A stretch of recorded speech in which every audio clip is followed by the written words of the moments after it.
মাঝে, মাঝে শরীরে এমন অলসতা লাগে, কোনো ধরনেরই কাজ করতে ইচ্ছা করে না। ঠিক তেমনি বৃষ্টির দিন হলে মাঝে, মাঝে একদমই কাজ করতে ইচ্ছা করে না। হ্যালো, আসসালামু আলাইকুম। কেমন আছেন? রান্না না করলে খাবো কি, তাই না? পেটে তো আর বুঝবে না যে বৃষ্টি হচ্ছে বা তোমার শরীরে অলসতা এসেছে। তাই আজকে চলে গেলাম আমরা অপর্তো। অপর্তো হলো একটা রেস্টুরেন্ট আমাদের আমরা যে এরিয়াতে থাকি ওখানেই নতুন হয়েছে। আর ওই রেস্টুরেন্টটা হালাল। তাই আমরা সবাই মিলে চলে গেলাম। আজকে লাঞ্চ করব অপর্তোতে। অপর্তোতে আমি অনেকবার আগে খেয়েছি। অনেক আগে যখন বাচ্চারা আমাদের ছোট ছিল। তেমন একটা স্বাদের মনে নেই আমার কী ধরনের ওদের বার্গার। তো আজকে অনেক দিন পরে ওদের এখানে বার্গার খেতে আসলাম। অর্ডার দিয়ে দিয়েছি। খুবই ভিড় ছিল যেহেতু বৃষ্টি।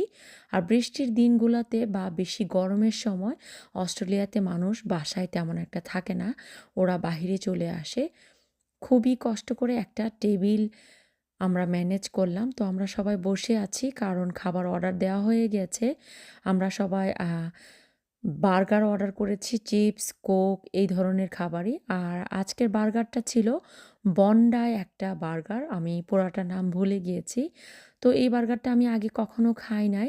টেস্টটা একটু লেমন ফ্লেভারের ছিল। লেমন গ্রাসের ফ্লেভারটা যেরকম এরকম। এত আম আহামরি আমার কাছে লাগে নাই, বাট আবার এত খারাপও লাগে নাই। যেহেতু ক্ষুধার্ত অবস্থায় খেয়েছি আর ক্ষুধার্ত অবস্থায় যেকোনো জিনিস খেলেই কিন্তু খুবই ভালো লাগে।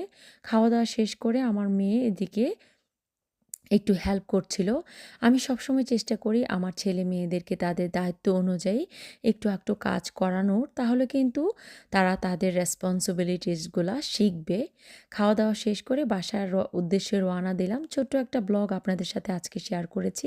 কেমন হয়েছে অবশ্যই আমাকে জানাবেন। আর এদিকে একটু খেয়াল করে দেখুন ঘোড়ার গাড়িটা আমাদের সাথেই যাচ্ছে।